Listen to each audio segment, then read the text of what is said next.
Welcome back to part 2 of my 2021 NBA preseason predictions. Today we are going to dive into the Western Conference 1 through 15.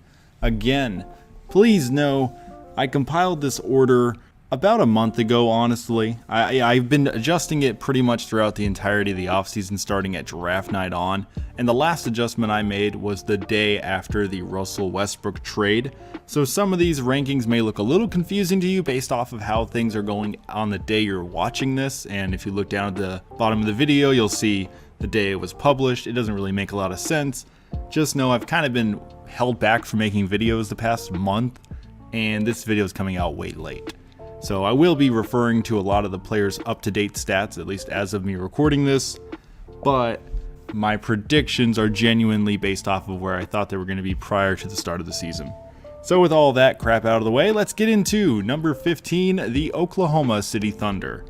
The Thunder don't look like a 15 seed right now. They look like a playoff team. They are 5-4, that is 8th place in the Western Conference, and they're pretty much replicating what they did last year. You know, a team that a lot of people are counting out, myself included, and they're just playing really stinking hard and surprising a lot of people. The biggest name guy on the team is Shai Gilgeous-Alexander. Shai has picked up his level to another notch. He is more productive than he's ever been. He's putting up 21 points, 5 boards, 6 assists a night on solid efficiencies. That's an all-star point guard production. He's a very crafty playmaker. He can attack. He's not afraid to shoot from long range. He does it all, and I'm really happy to see him play as well as he is. He's 22 years old. Thunder fans are really hoping he can blossom into the next All-Star, and honestly, right now, he's looking like he could be in All-Star considerations. However, this Western Conference is really stinking deep. Only way he's actually going to be in the conversation is if the Thunder can hang around the 8th seed, and I don't know if I'd put money on that. Next guy I want to talk about is Lu Dort. He kind of really came out of nowhere last season in the bubble. He got a lot of starts, but no one was talking about him. He was a low-impact guy, 3-and-D, but he had some big moments. And right now, he is continuing to build off of those big moments in the bubble. He's putting up 12 a game with a 42% three-point shot. 0.8 steals a night is not a ton, but it's all the other stuff he does off-ball that really makes him special. 6'3", he plays a lot bigger than he is. I am a fan of Lu Dort.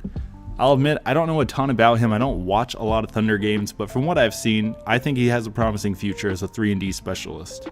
The last guy I want to talk about on this team is Al Horford.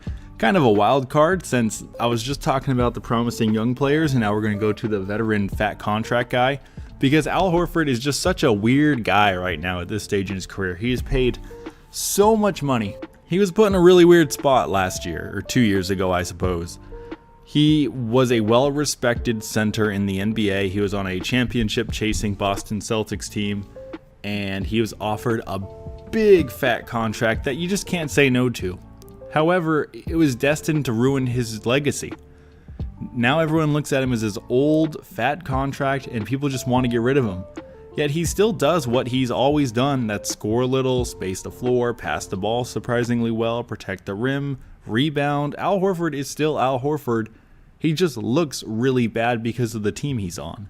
It's a shame, and I don't think they're going to be able to move him just because of how much money he's making, but maybe in a year or two they do move him and get some more draft picks. I don't know, but Al Horford I feel bad for, because at 34 years old, he just really does not fit in with this team. So there you go, Oklahoma City Thunder. Right now they are a playoff team, but I think in the end they're going to be at the bottom of the Western Conference.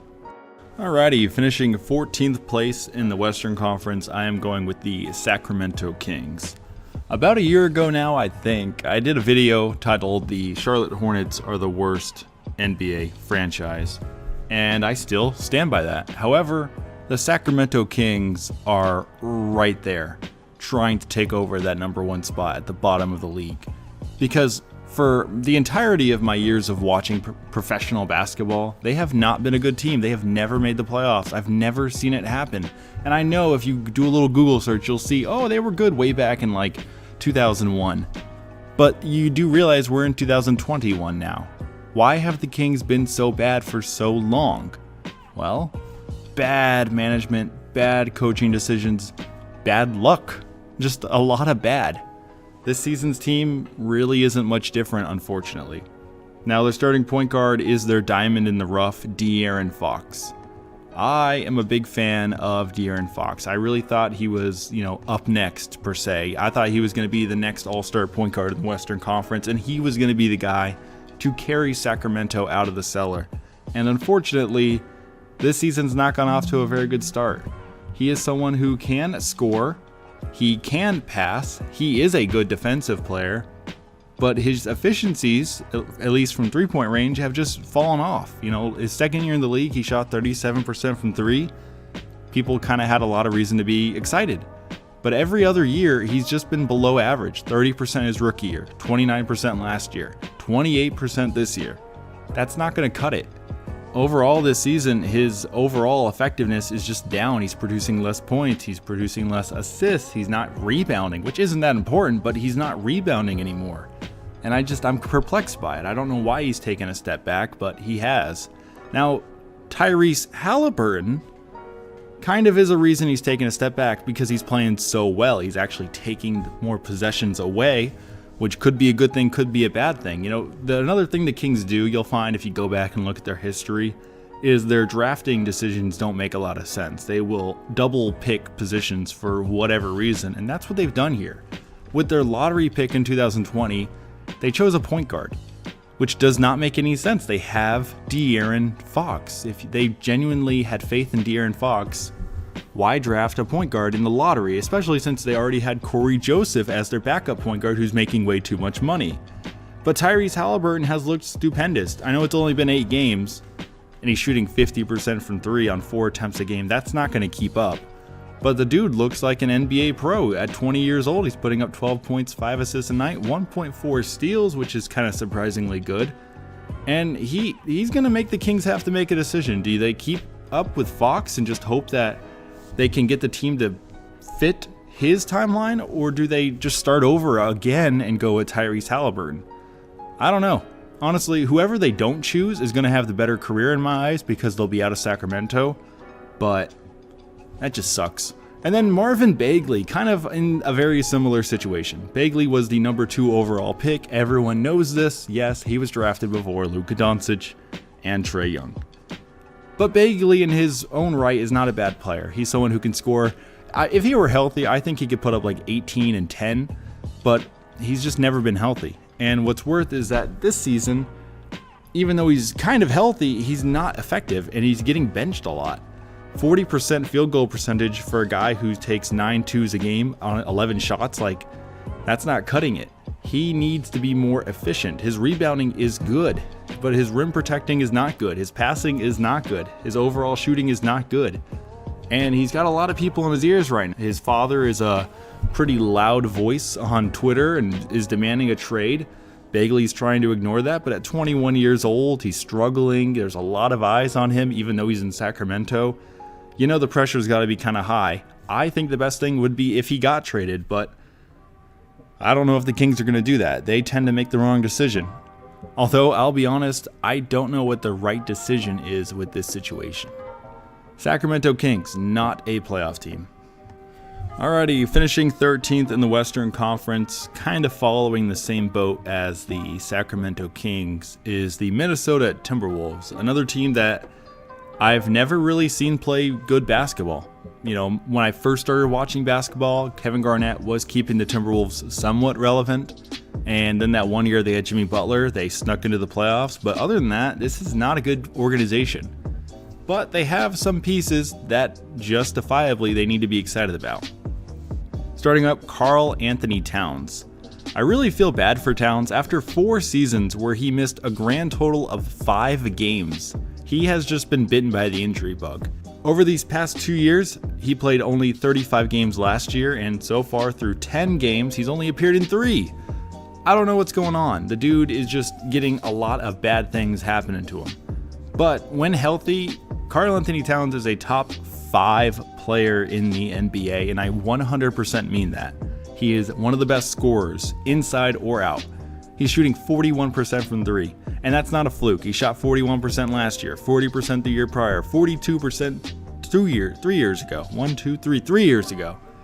He can pass the ball a lot better than most centers. He's a great, well, I shouldn't say that. He's an above average rim protector. He definitely has a long way to go, especially with his on the ground defense, but he can protect the rim.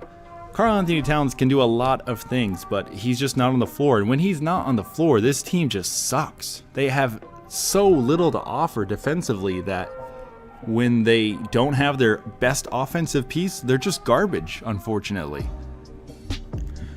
Alrighty, we are now like 5 days into the future because I keep getting interrupted while trying to record this, gosh dang it. But let's continue. DAngelo Russell is the starting point guard of the Minnesota Timberwolves, and I'm a big fan of him, although it seems like at his absolute peak, he's a 20-5 guy. He's shooting actually a career high from the field this season at 43%, 38% from three, another career high, but he's just not doing a whole lot else. He's not a good defensive player. He can lead a team, but he's not the best point guard in the world. Like, he's not really vying for an all-star spot at this point, especially with how bad the team is.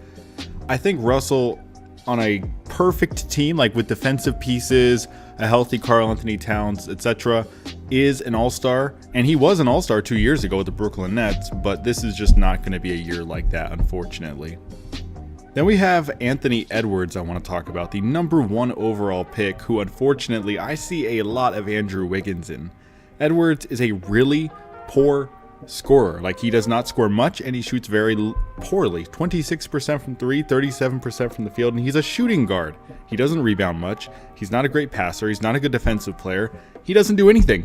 There's nothing good that he's doing. They're hoping that he's going to turn into a good player, but he just hasn't been doing that. Now, over the past 5 games, he's putting up 15 a night on a better but still really bad shooting efficiency, but that's him playing at an elevated level. We're 11 games in and he's just been bad. He's been inefficient and he doesn't do anything other than score. I don't want to be too negative, but as a #1 overall pick playing on a team where he is the #2 option on most nights, he needs to score more. The Minnesota Timberwolves need to get more production. The rest of the role guys are just not very good. Ricky Rubio I like, but he's not having a good year. Yeah, this is just not a good Timberwolves team. Finishing 12th in the Western Conference, I am running with the San Antonio Spurs, another team that is just in no man's land. They have a very old roster. Most of their rotation guys are over 30 years old, yet the team is just barely trying to hold on to a playoff spot. Right now they're 7-6, so they do have a winning record, but they need to pick it up. We're going to talk about their 2 big name guys first. We have DeMar DeRozan, who last season, even though he got a lot of crap for just being a non-factor, the Spurs were bad, thus no one really acknowledged what he accomplished, he had probably his best season in the NBA, putting up 22, 5 and 5, shooting a career-high 53% from the field. But of course, the issue is DeRozan can't shoot threes. However, this year, he's improving upon that. On 2 attempts a night, he's shooting 34% from 3 through 11 games. If he is at least attempting threes somewhat regularly and hitting them sometimes, then he will help spread the floor. That is the Spurs' biggest issue last season. They didn't have floor spacers. Now they do. They're not a bad team. They have players who can vie for all-star spots, but they need the floor spaced to succeed. LaMarcus Aldridge is the other guy I want to talk about, and he constantly, if you go through his career, sometimes he shoots threes okay, sometimes he doesn't shoot them at all, and he just keeps going back and forth. Last year, he started shooting threes again. This year, he's shooting them at an all-time high rate, 4 attempts a night. He's not making them, unfortunately. He's having a very, very bad season. After seeing how last season was going, the Spurs should have tried to trade Aldridge. I think his trade value is higher than it would ever be. At least from that point on to the rest of his career, because now he's a big guy who can't space the floor. He plays more of a traditional back to the basket role. He doesn't rebound very much. He's not a rim protector. There's a lot of bad things going on. Now, he's willing to shoot threes, but they're not going in. He's a willing rebounder, but he's not very good at it. He's a willing rim protector, but he's not very good at it. Aldridge can be good, but the Spurs are going to need him to be better at this point. And then the other side of the table, I guess, is DeJounte Murray. Murray is the young point guard of the future. Although he's 24 years old now, just like DAngelo Russell, he's no longer young. He is what he is pretty much. And he's okay. 15 points, 7 boards, 5 assists. He's a surprisingly good rebounder. He's a pretty good defensive player. He can move the ball. He's not a great three-point shooter, but he can hit threes. He can orchestrate an offense. It's just he's not really that impactful on the court in the grand scheme of things. He's not a borderline all-star. He's not an all-star. He's kind of like a tier below that. He's just a good player. They need him to be a great player if they want to be in the playoffs, or he needs to be exceptional at orchestrating an offense to make his teammates better, to elevate them to be great players. And so far, and throughout the rest of the season, I'm predicting that's not going to happen. I don't have a lot to say about the Spurs, so if that was kind of short, I apologize. They're not really my favorite team. They're kind of boring. Yeah, it's a very typical stereotype. I know, the Spurs are boring, but they are. Let's move on to number 11 in the Western Conference, the New Orleans Pelicans.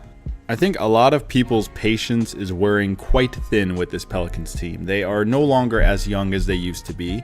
They need to be winning now. Last season, they were supposed to be a playoff team. This season, they're supposed to be a playoff team. But I don't think it's going to happen. And so far, I think they're like 4-7. It's not happening. We'll start off with Lonzo Ball. I think he is the king of representing what the Pelicans are. An overhyped young prospect who has just been inconsistent and bad, depending on how you want to look at it. He can't shoot. Last season, he brought his three-point shot up to a career-high 37% from deep, but it's right back down to where it started at 30. He can't shoot twos. Oh my gosh. Of all point guards in the NBA, I think Lonzo Ball is the worst at layups. And I've heard that, told a whole bunch of times by people on YouTube. Like DKM likes to follow Lonzo Ball and talk about his progress. And it's true. Lonzo Ball sucks at layups. I don't know why. He gets to the rim and then he gets up there and he just flips it up and whatever happens, happens. He doesn't seem to care about it. He's not a good passer anymore. Well, okay. He is a good passer, but he doesn't create for others like he used to. I'm not sure if that's because of the system the Pelicans are running or if it's just because Lonzo's lost his A-game. Defenders know Lonzo's not really a scoring threat. They can sag off him, help off the ball, thus his passes are not as effective as they used to be. His rebounding also, it doesn't seem like he's as interested in rebounding like he used to be. Defensively, he used to get a ton of praise for defense, and he's not the defensive player he used to be.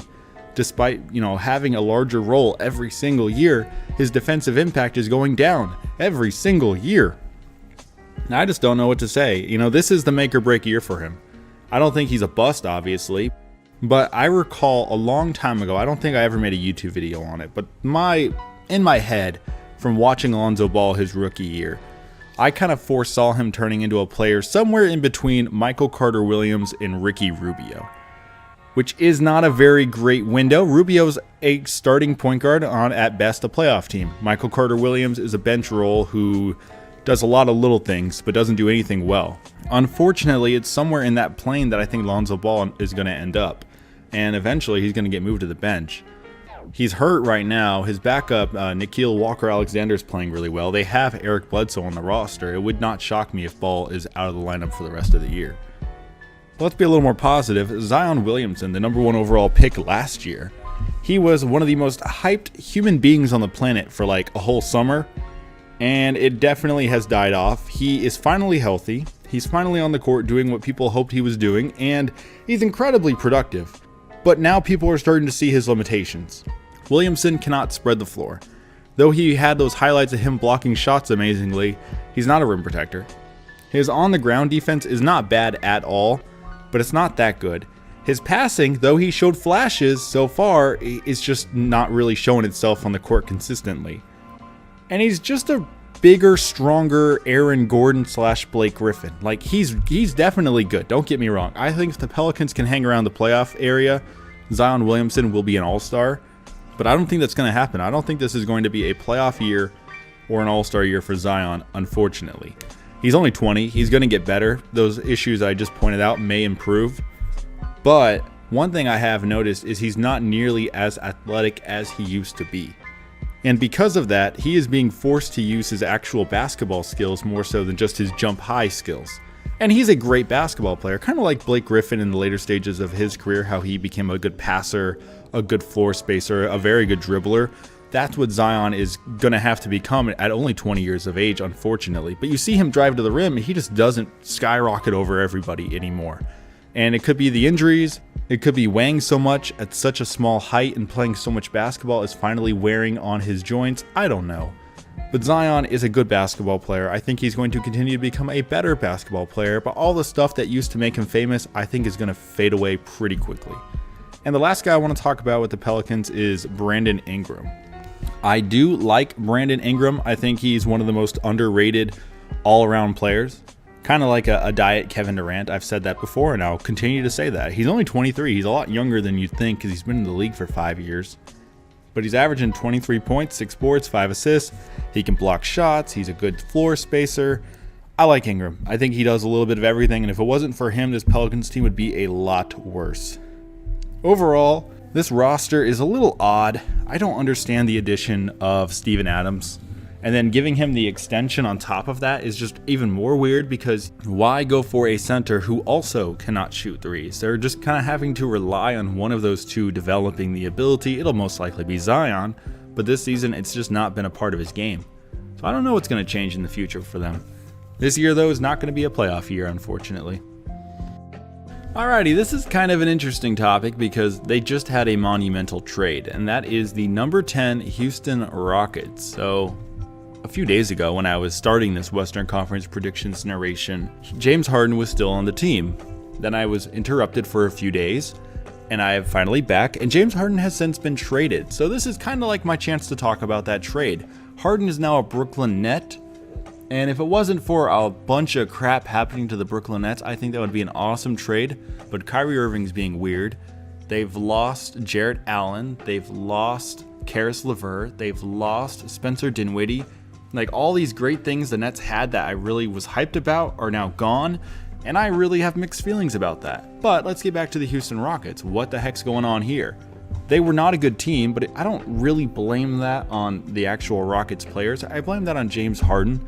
Over a third of their salary was going to this guy who was just throwing a hissy fit the entire year and not playing like a professional. So maybe now things will get better. I don't know. We'll see. I guess the first player we could talk about would be Victor Oladipo, but I already just talked about him in the last video. Oladipo is a good player, and he has been a great player at one point in his career, but for the most part, he's just a good player, and that's fine. It's fine to have a good player on your team. John Wall, though, is the guy I really want to talk about.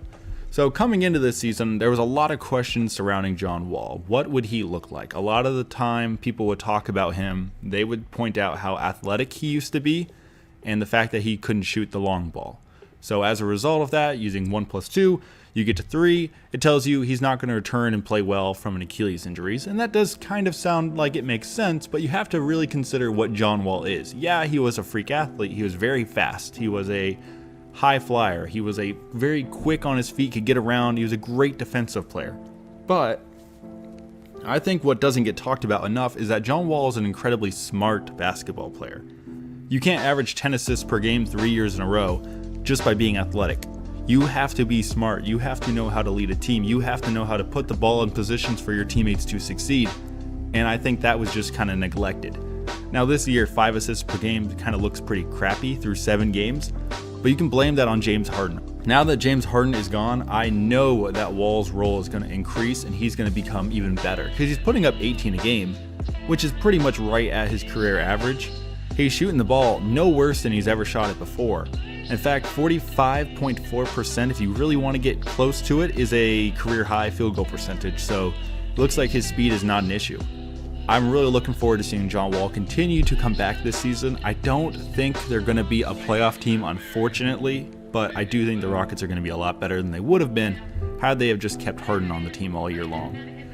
Now, Christian Wood is another guy that has been talked about a ton over the past month. He was a zero to hero, essentially. He had a bad attitude. He kept getting cut despite being one of the best players on his teams everywhere he went. But finally, thanks to an attitude change, he is getting the opportunity to do what he has always been able to do. That is dominate the NBA court. 23 points, close to 11 rebounds a game with almost 2 blocks a game with a 52% field goal percentage and 34% three-point shot. That's really stinking good. Christian Wood is a great player. He is going to fight for an all-star nod if the Rockets can hang around the playoffs, which I don't think they will. But at 25 years old, we're finally getting to see what Christian Wood can do, and it makes me really happy. The other guy I want to mention is DeMarcus Cousins. Since we're not talking about Oladipo, let's talk about Cousins. I like DeMarcus Cousins. I'm happy that he's finally getting an opportunity to play a role in the NBA again. In case you forgot, last season he did not play in the NBA the entire season. 2 years ago, he played in 30 games. 3 years ago, he played in 48 games. Ever since 2018 with the New Orleans Pelicans, DeMarcus Cousins has been a shell of his former self, unfortunately. But I'm really happy to see him back on the court. He's not playing well. I guess I need to make sure that's clear. He's not playing well right now. But he's an emotional leader. He does the little things at a very high level, like he rebounds, passes a little bit. He protects the rim at the best of his ability. He's doing what he can. He's even trying to space out the floor to help out his teammates. I like DeMarcus Cousins this season. He's going to get a chance to get his body right for his age 31 beyond seasons, but this season might not be very good. I'm rambling. I'm sorry. Yeah, Houston Rockets, they're okay. They're not going to be good, though. All right, finishing 9th place in the Western Conference. Unfortunately, I am going with the Memphis Grizzlies. It's kind of disappointing to say they're not as good as I wish they would, because they had quite the run last season, especially late in the year. But in the bubble, they kind of blew it, and then they just did not really make it into the playoffs. They lost that one play-in game, which does kind of bring me to the topic of the play-in game. I don't like it. I think it should just be the top 8 teams. So if you hear me say like the 9 and the 10 seed, and I'm saying they're not a playoff team, but you're going to comment down below, well, actually, there's a play-in tournament, so you're an idiot. Yeah, maybe there's a play-in tournament, but I think it's stupid. If you're not in the top 8, you're not a playoff team. Okay, not everyone needs to make the playoffs. I feel like it just waters down the regular season if you just try to make everyone be a playoff team, NBA, and I wish they would realize that. But anyway, we're getting a little off topic. Who is there to talk about with this team? Well, they've got a guy named Ja Morant running the point guard, and I am a big fan of Ja Morant. Last season, he was the Rookie of the Year, and I predicted that. Fun fact, I predicted Ja Morant would be Rookie of the Year. A lot of people did, because Zion's injuries seemed pretty obvious. But now, this season, if Morant can remain better than Zion, that would genuinely be a surprise. He looked great through 2 games, or actually 4 games, but then he got hurt, and he's just been gone ever since. But 4 games in, he was shooting a career-high 53% from the field, 24 a night, 6 assists. I like that. The Grizzlies definitely need that to continue, but if he's not on the floor, yikes, they don't have a whole lot of other firepower. Another guy I want to talk about is Brandon Clarke, a name that you do not hear much about, but he has been getting the starting nod at the power forward slot a while this season, thanks to an injury to the next guy I'm going to talk about. Clarke was a first-round pick in 2019, but he was not a lottery pick. He was just sort of a pick to kind of shore up their rotation, you could say, because they already had Jaren Jackson Jr. on the roster. There wasn't a lot of expectations with Clarke, but so far this year, he's been performing pretty well. 12.6 boards a night. He's not a very efficient scorer, but he's doing what he can in the role that he's being put in. The big name guy they really need to have come back is Jaren Jackson Jr. He's injured with a knee issue right now, I believe, and it sucks. It really sucks. Now, I'm not on the boat that thinks Jaren Jackson Jr. is better than DeAndre Ayton, but he could be this season because Ayton's playing like crap. 17 points, 4 boards a game last year with the Grizzlies. His biggest issue is foul trouble, but he can space the floor, he can protect the rim, he can dunk the ball really hard. Like, he does a lot of things that just are awesome for the team. And I know they definitely want him back. I like this Grizzlies team, but as of today, as of the way I've seen things go, I don't think they're going to end up being a playoff team, unfortunately. Alrighty, making the playoffs. In the 8th seed, I am going with the Stephen Curry-led Golden State Warriors, led by, of course, who I just said, Stephen Curry.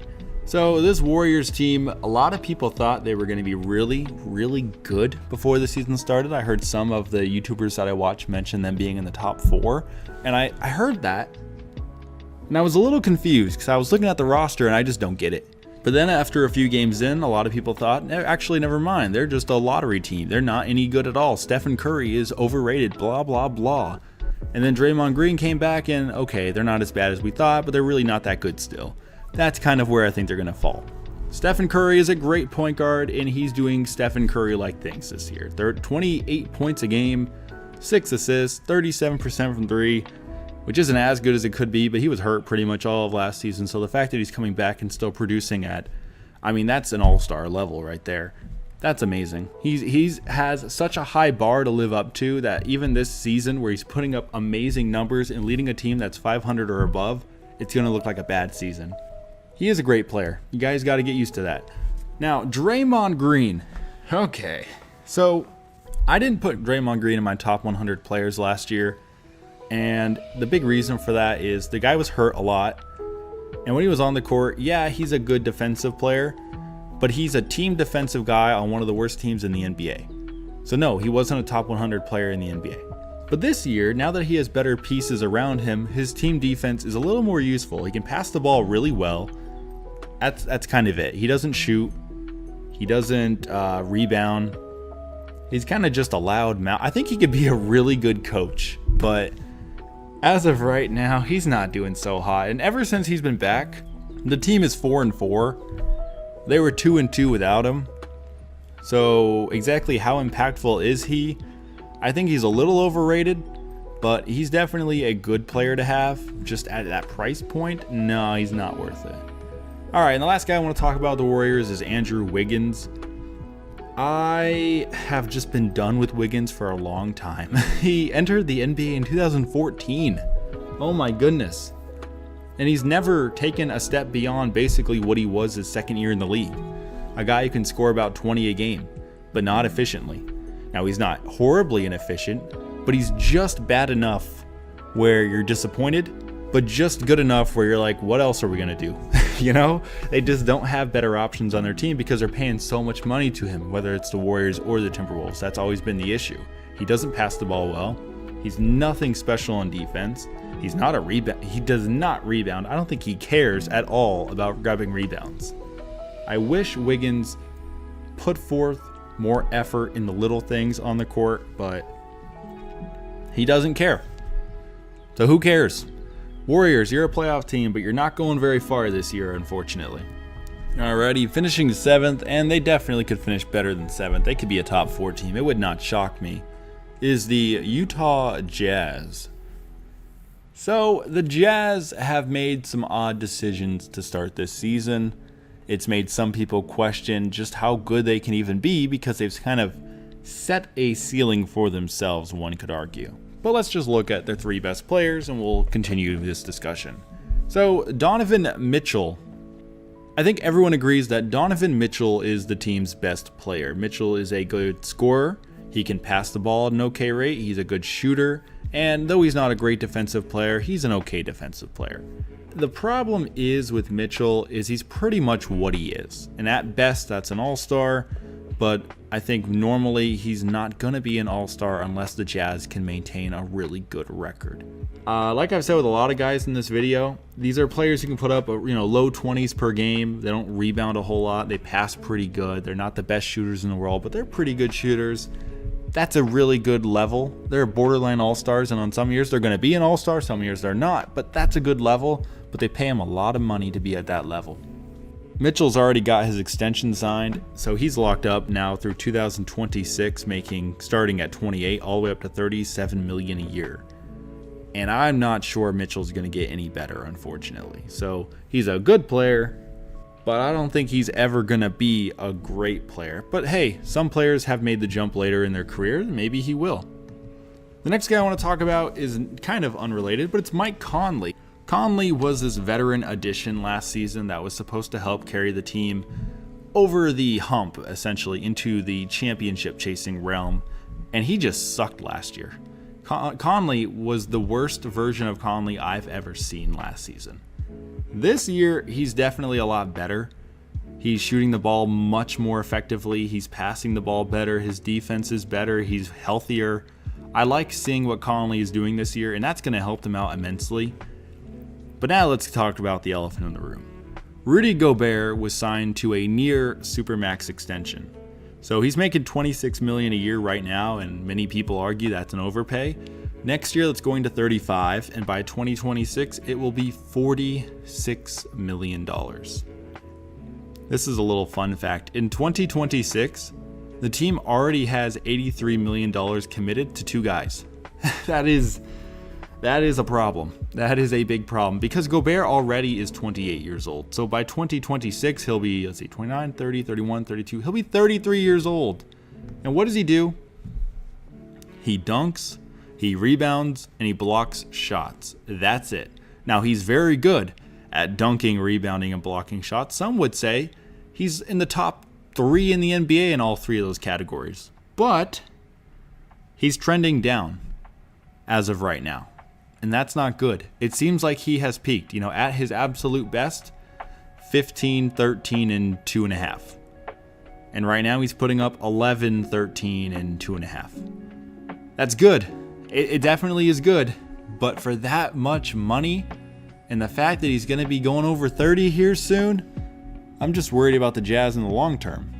Now this season, it's not that much of an issue. He's Gobert, and that's what the Jazz were last year. They're pretty much the same team they rolled out last season. I'm just worried about the team in the long run. That's what I keep thinking about.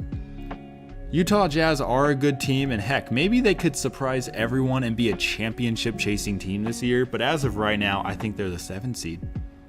Alrighty, finishing 6th in the Western Conference, I have the Portland Trailblazers. I really like the Portland Trailblazers, but it's not at all a secret that they're a little disappointing, and it seems like their absolute best is a second-round team, unfortunately. Now, they did make the conference finals 2 years ago.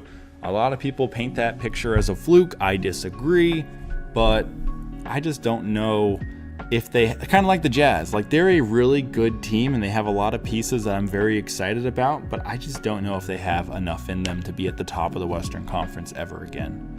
Let's start with Damian Lillard, their face of the franchise. Lillard is still Lillard. He is as good as you can be without being a superstar. 27-6, 44-37 split. He's an okay defensive player. Not good, but okay. What am I talking to you guys about? You know what Damian Lillard is. He's been the same thing for like 8 years. Lillard's a great player, but we've seen what Lillard can do. The pieces around him need to improve for this team to improve, and I just don't know if they did that. I don't think they did that this year. Robert Covington is a perfectly fine addition. Gary Trent Jr. is a fine addition, but Robert Covington and Gary Trent Jr. I don't think are going to bump this team into championship chasing territory. Now, someone who has impressed me is CJ McCollum. A lot of people, myself included, kind of thought McCollum has leveled out. He's putting up 22-ish, 4 assists, shoots the ball well, but not amazing, and that looked like what he's going to be. But this season, he's taken another step forward at 29 years of age. He's scoring more than he's ever scored before. He's shooting at a higher efficiency than he's ever shot before. He's passing the ball better. He's playing better defense. He's not rebounding better, but he's rebounding still. McCollum is playing at his absolute peak, and maybe this little bump up here with those few additions as role players is enough to carry them over the top, but I doubt it. The last addition I want to talk about looks like it's going to be their starting center for a while is Enes Kanter. When the Trailblazers were conference finalists, they had Enes Kanter as their backup center. Then he went to Boston last year, had a bad year, but now he's back, and he is doing what he did 2 years ago, but even better now. 10 points, 9 rebounds a game off the bench. He's only averaging 19 minutes a night, but he's putting up 9 rebounds a game. That's 17 per 36. That is crazy good. He is a great player around the rim. Now, he doesn't get above the rim very well. That's not a secret. He's not a rim protector, and that's always been his biggest gripe, is he's not a good rim protector, nor can he guard around the perimeter very well. But offensively, Enes Kanter could be the best backup center in the NBA. I honestly think that. But unfortunately, he is not their backup center at this point. He is their starting center because Jusuf Nurkic is hurt, and that just sucks.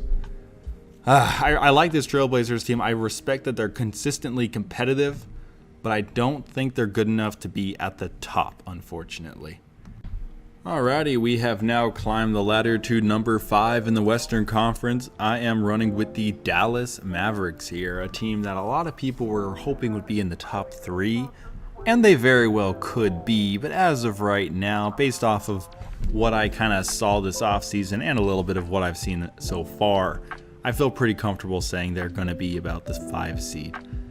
So the face of their franchise is Luka Doncic for very good reason. He is a great player. He has his weaknesses. He's not a good defensive player, and his three-point shot really isn't that good. But other than that, he's incredibly crafty. He's a great playmaker. He rebounds surprisingly well, and he's just overall a smart, aggressive guy. He came into the season a little out of shape. That's not a secret, but he is playing himself back into shape. He's one of the best players in the NBA at only 21 years of age. I mean, what else is there to say about him? He's fine. It's the second guy on the team that is kind of the question mark that dictates exactly how good they're going to be. And that's Kristaps Porzingis.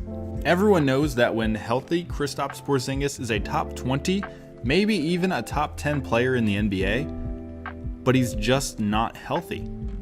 Ever since coming to the Mavericks, after that injury with the New York Knicks that kind of ended his run there, he has just been chronically hurt. And I heard a YouTuber talk about it. I wish I had the exact numbers, but players at 7'3" or above, longevity in the NBA is really poor. They usually don't play beyond more than 5 seasons, I believe. And that's incredibly disheartening because this is year number 5 for him. I don't think he's on his way out of the NBA, but if he can't stay on the court, then that's just going to be a big issue in the long run. The Mavericks, if they want to win a championship, they need Porzingis to be healthy. And I don't know what you do about this. They could kind of change his role in the offense so he's not slashing to the rim as much to kind of lower the risk of him getting hurt, but he's good at what he's good at for a reason. You can't just take away some of his best traits and expect him to be productive. He can be a rebounder, he can be a floor spacer, he can be a rim protector. But he is incredibly amazing because of the fact he can put the ball on the ground and drive and cut and move around people. But it's those movements that put him in risk. And when he's hurt, he's gone. He is gone for weeks at a time, sometimes months at a time. It's incredibly unfortunate. I'm a big fan of Porzingis, but he needs to be healthy for this team to be successful. And the last guy I want to talk about is a late addition. It's Josh Richardson. So the year in Philadelphia he had last season was bad. I thought Richardson joining Philly was going to be a great thing for the team. He's a guy who can space the floor, he can orchestrate an offense, he's a capable defensive player. He just did not fit in Philadelphia, and I don't really know why. It probably had to do with the fact that the floor spacing was awful, but I don't really know. This season with Dallas, he's playing he's playing worse. I thought he would play better. I thought that this team that has better shooters around him would help bring out the best in him. The version we saw in 2019 with the Miami Heat, where he's putting up 16 and 4. But that's just not coming back so far. Overall, Dallas has the pieces to be amazing. I just don't think they're all going to be firing on all cylinders like they'd like them to be.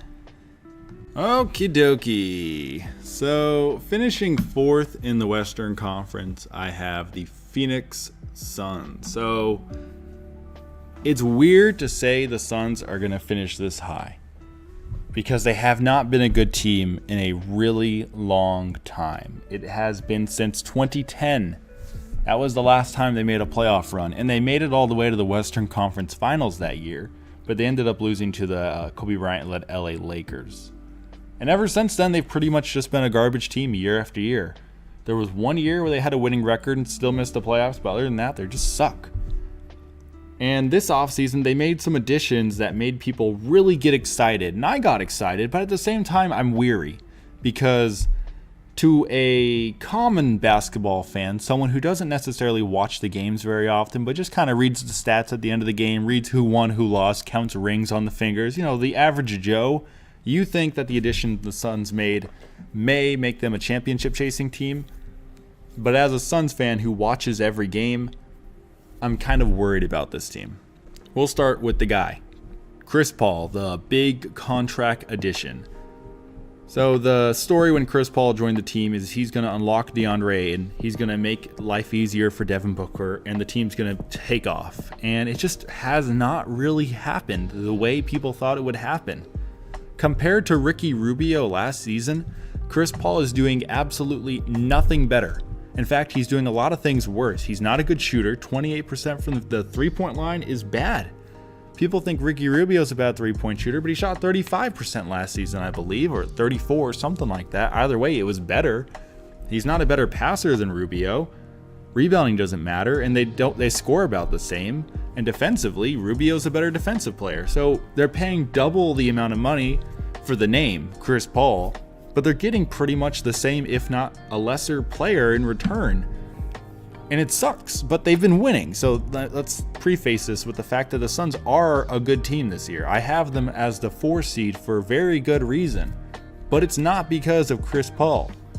It's because of the other guys. Guys like Mikal Bridges, Jay Crowder, Cameron Johnson, Dario Saric, Cameron Payne, Javon Carter, Langston Galloway. That's the reason I think the Suns are as good as they are. But let's talk about Devin Booker now. Devin Booker has always been incredibly well respected as a great shooter. And sometimes he's a great shooter. But usually he's not. Usually he's an average shooter. Playing alongside Chris Paul was supposed to unlock his three-point shot to its full potential, and it hasn't. He's shooting worse this year than he shot last year. He's producing less this year than he produced last year. He handles the ball less, of course. Chris Paul is going to handle the ball more, but not a lot more than what Rubio did last year, so it's a little weird. I don't know what to say. I don't know what to say. Devin Booker has not taken any sort of step forward. In fact, it looks like he's not just stagnated, but he's regressed a little bit, and it has me a little worried. And then DeAndre Ayton. You can make an argument, oh, maybe I'm wrong. Maybe Chris Paul is a little better than Rubio, and maybe I'm wrong. Maybe Devin Booker is a little better than he was a year ago. But DeAndre Ayton is not better than he was a year ago. The unlocking of DeAndre Ayton is not happening. Through 11 games, he's putting up 12 per game. 12 points per game. He put up 18 a game last year with Rubio. And I don't understand it. Now, yes, Ayton has looked very timid this season. He catches the ball on an offensive rebound, or maybe like a little pass that's kind of bobbled in his hands briefly underneath the rim, and his first instinct is to chuck it away. Chuck it to someone at the three-point line and hope they can do something with it. When he could just dunk it on anyone. He could just dunk it on literally anyone, or he could just, do a little post move. He had a full repertoire of moves his rookie year. All these amazing post moves that you just don't see in the NBA anymore. And it's like he's thrown them all out the window to focus on just being a rim rolling, rebounding. That's it. He doesn't protect the rim. I was going to say rim protector, but he doesn't do that. And that's another weird thing that's happened. And it has nothing to do with Chris Paul. DeAndre Ayton is not protecting the rim. And I don't know why. It doesn't seem like he's fully engaged defensively.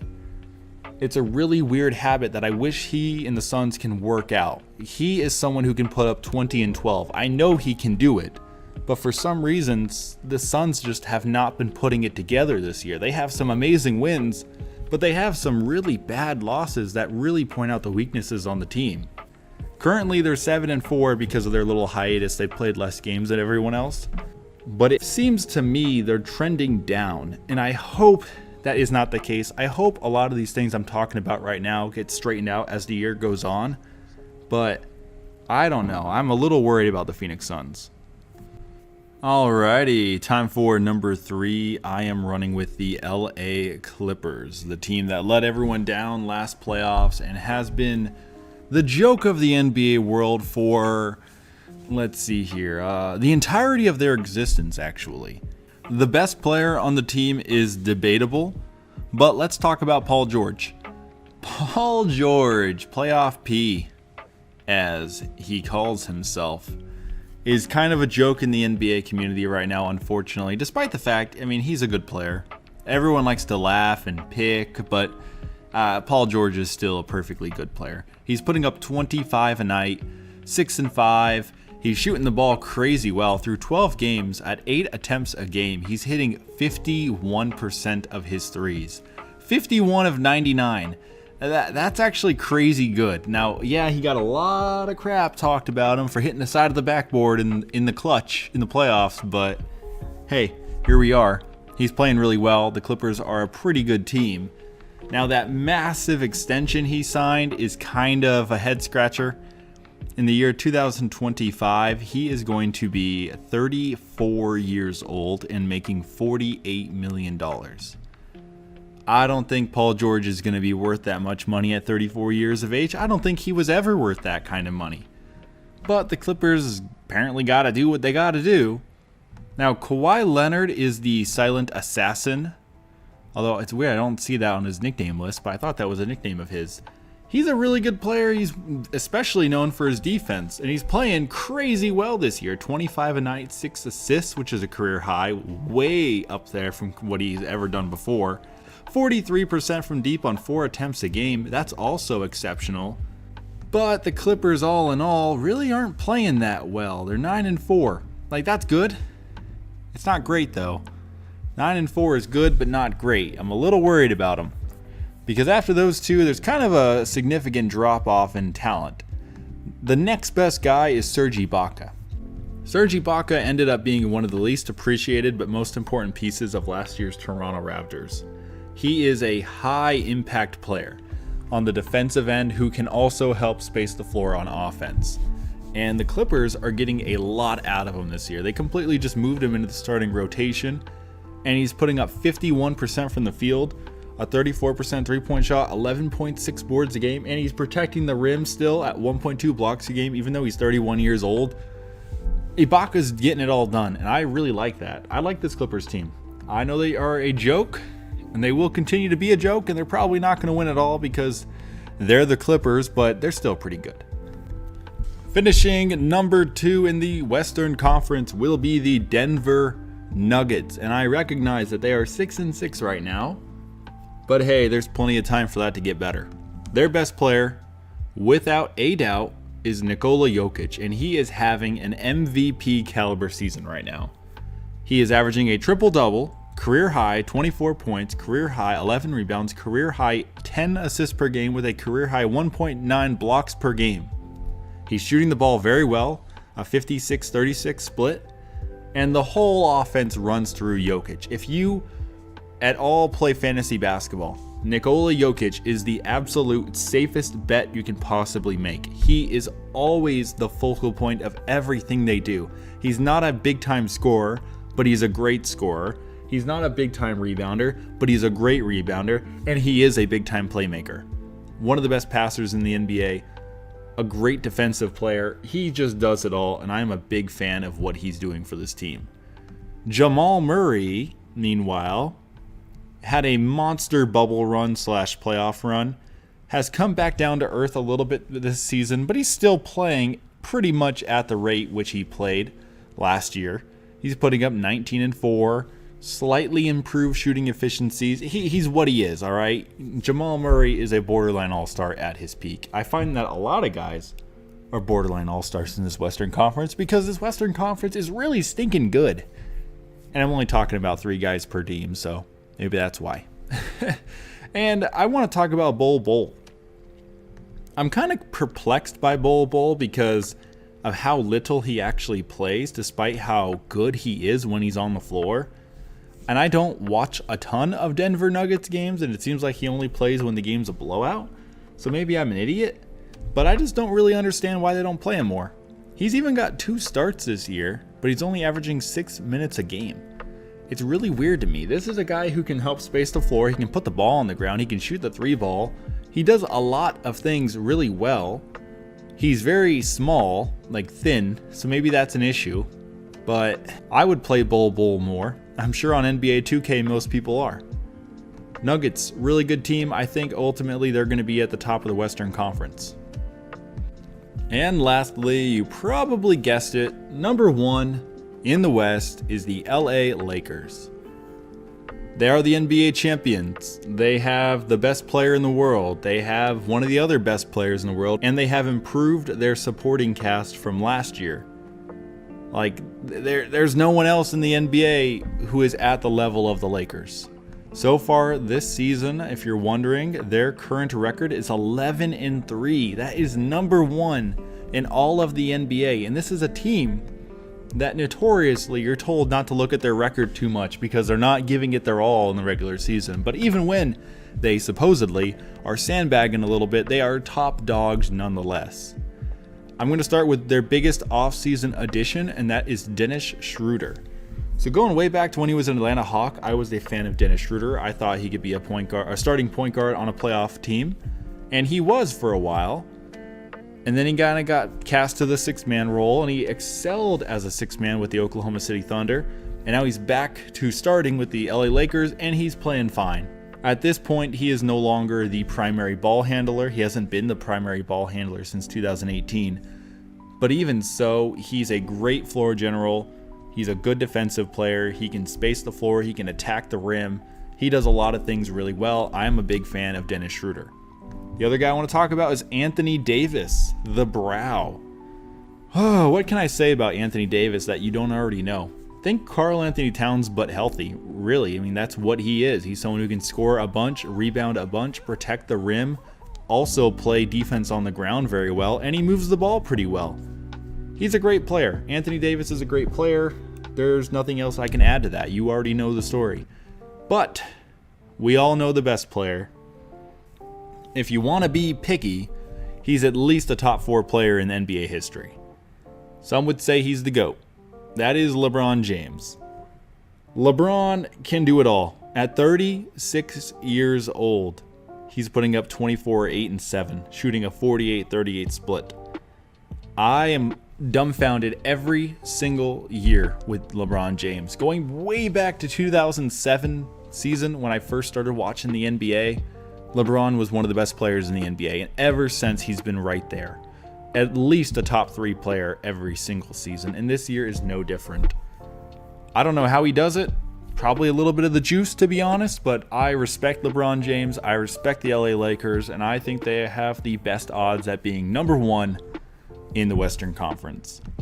So there you guys have it, my takes on the 2021 NBA season. Now that this video project is finally done, I can finally get back to working on smaller videos that don't take nearly as long to put together. If you have stuck around to this point, thank you. It really does mean a lot to me. Please like the video so I know that you watched up to here. Comment down below your opinions on my rankings. Maybe if you have some team that I underrated, tell me about why I underrated them. Or if I overrated, then let me know how I overrated them. Subscribe if you like basketball content. And I will see you all next time.